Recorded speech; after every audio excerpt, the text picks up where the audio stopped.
You blow out the candles. Everyone yells, "Make a wish."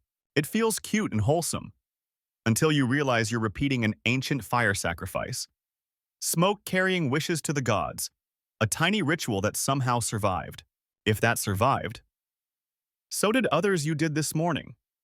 Coffee that once fueled prayers, mirrors that read the future, tea with choreography.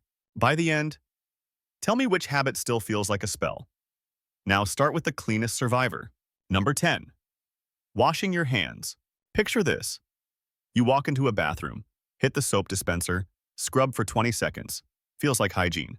But thousands of years ago, this was straight-up spiritual warfare. In ancient Egypt and Mesopotamia, priests washed their hands before touching sacred objects. Not because of germs they didn't know those existed. It was about purging invisible evil forces. The water wasn't just cleaning skin, it was cleaning the soul. Fast forward. Jewish ritual hand-washing, before meals Nedalat Yadayim, still survives today. And when Christianity spread, so did the imagery of washing before holy acts.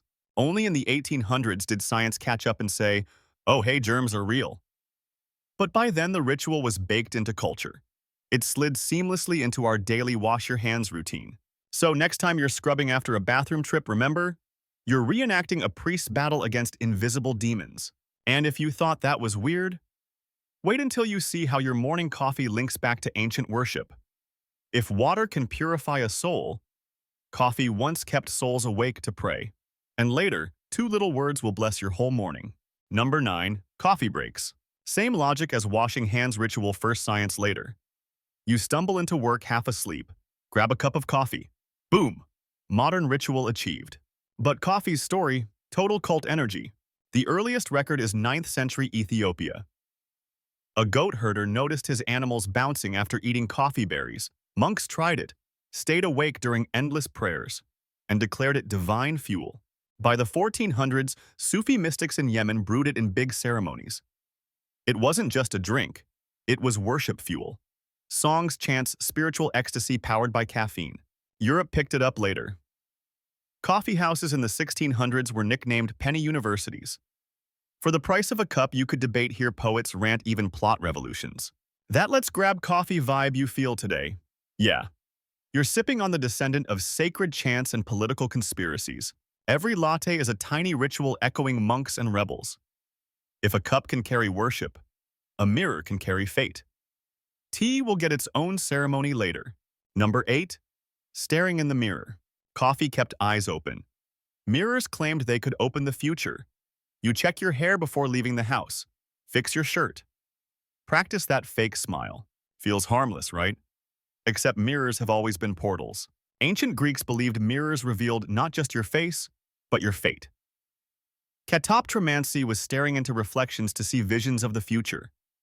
Romans believed breaking a mirror cursed you for 7 years, because your reflection was tied to your soul cycle. In ancient China, magic mirrors reflected hidden patterns in light. Mesoamerican cultures carved obsidian mirrors to talk with gods and spirits.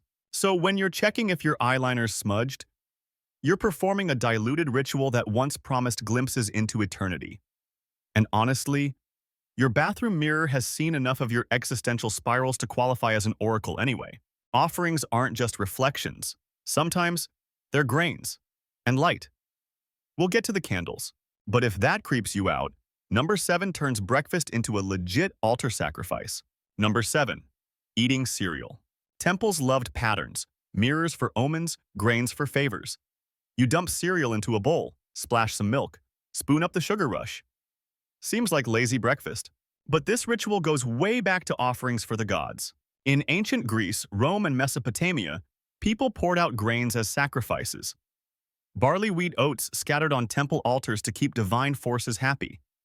The very word cereal comes from Ceres, the Roman goddess of agriculture. Over time, the idea of grains as sacred food got domesticated. Farmers saved a first bowl for spirits. Villages held harvest feasts where cereal grains symbolized life itself. Fast forward to the late 1800s. John Harvey Kellogg invents cornflakes. His pitch: cereal as a pure food that cleanses body and soul. He literally sold breakfast as moral ritual. So yeah, that crunch in your mouth isn't just sugar and corn. It's the echo of sacrifices goddess worship, and one very judgmental doctor. We fed the gods, next, we lit the way. And on one special day, we'll light them all at once. Number 6. Lighting candles. Same trade as cereal. You give something small. You ask for something big. You light a candle because it smells like vanilla sugar cookies, or because you want to set a vibe for your room.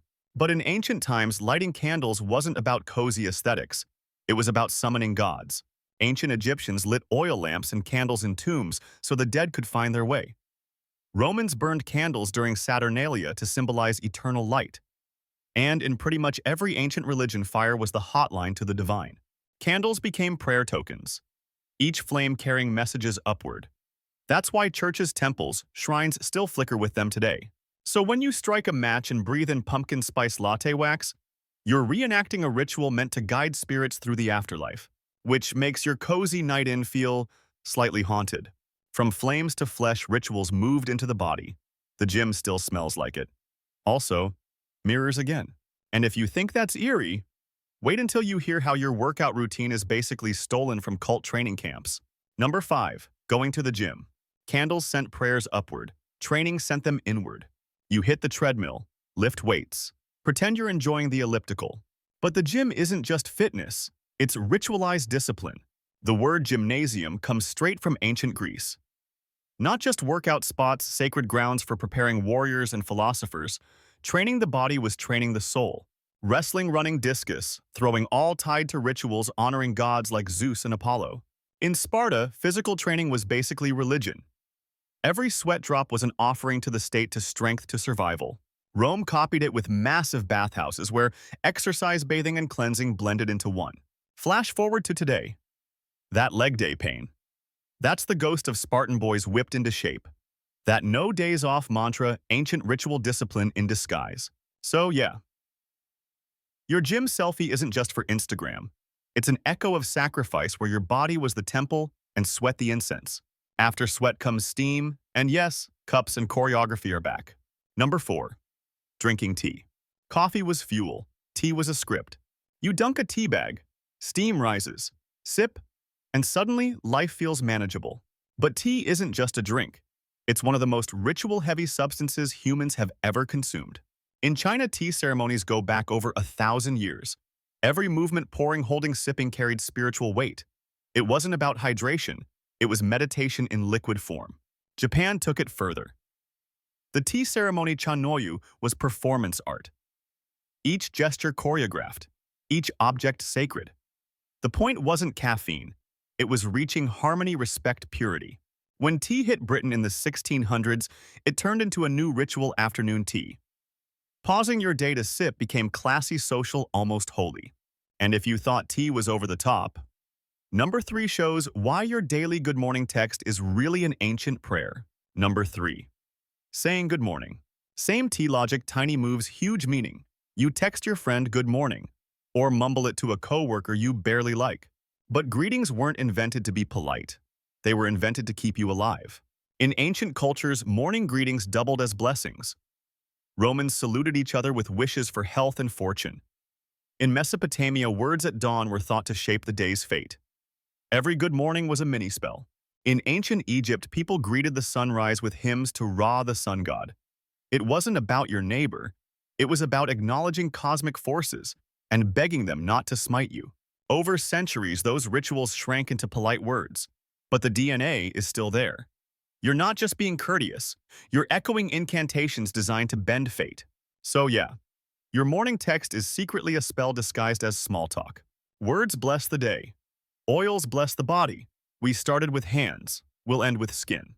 And number 2 proves even your skincare routine is haunted by ancient death rituals. Number 2. Skincare routines. It's the hand-washing vibe again. Cleanse first, then step into the world. You smear lotion on your face, dab a little serum. Feels modern, feels scientific. But skincare was originally about cheating death. Ancient Egyptians obsessed over preserving the body for the afterlife. They used oils, resins, creams, not just for beauty but for embalming. Moisturizers were tools to fight decay. In Rome, wealthy women used honey masks and herbal pastes, believing they had magic. Aztecs mixed avocado and aloe as skin offerings to their gods. In China, powdered jade was rubbed on skin to channel immortality. Fast forward.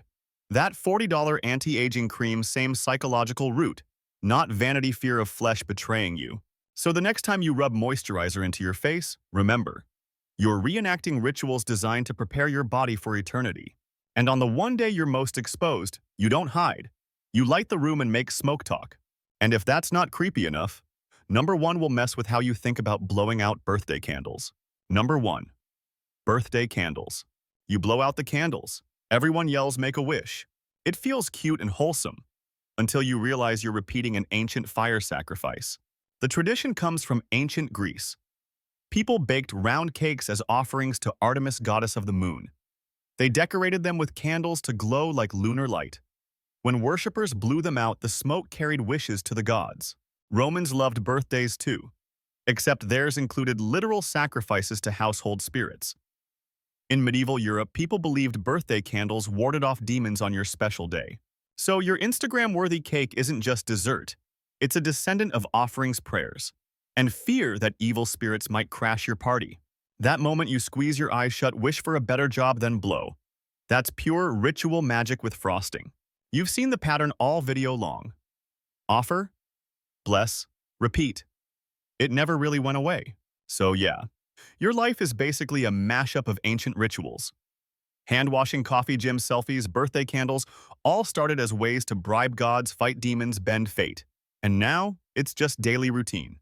If your brain made it this far without rage quitting, like sub or drop your weirdest ritual fact in the comments. Who knows? Maybe even this little YouTube ritual will still be around in 2,000 years.